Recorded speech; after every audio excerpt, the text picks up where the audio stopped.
Okay, guys, let's move along to who's on third. So last week, the Mets called up Mark Vientos in an attempt to bring more offense to the lineup that's featured a struggling Brett Baty. While Vientos' bat has been hot, Baty's defense is definitely preferred. So, Anthony, you recently wrote an article about Baty's struggle at the plate. What have you seen from him this season?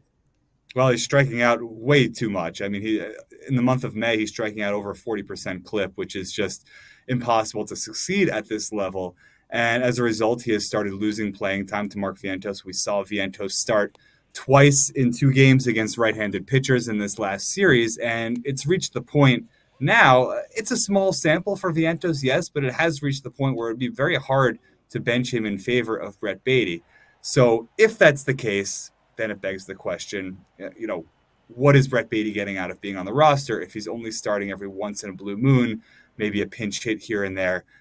I don't have the answer to that question. I think we might be getting to the point where time is very short for Brett Baty. He has essentially 1 full season in the big leagues over all of his stints, 162 games, and the numbers are not that pretty.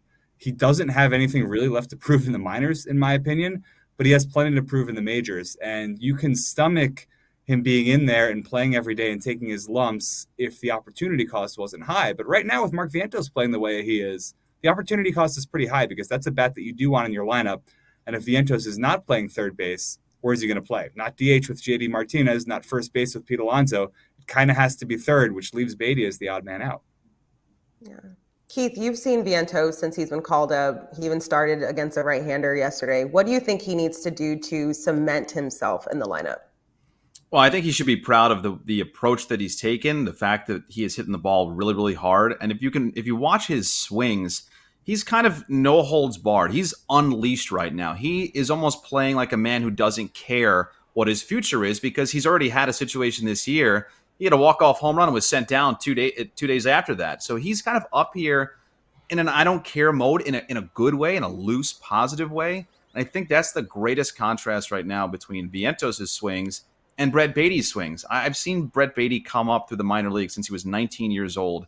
He's one of the best minor league natural hitters I've ever seen. And we're not seeing that right now at the major league level.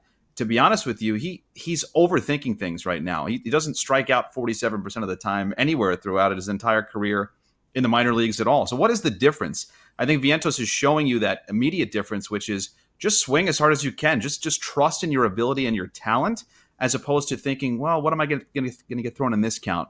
What about in that count? What if this pitch comes? Sometimes you can see some of that hesitancy with Baty. And I know Mets coaches have tried to say, man, let it rip, swing hard, do your thing. And Baty, I think, is just overthinking things right now a little bit too much because he has been challenged at this level.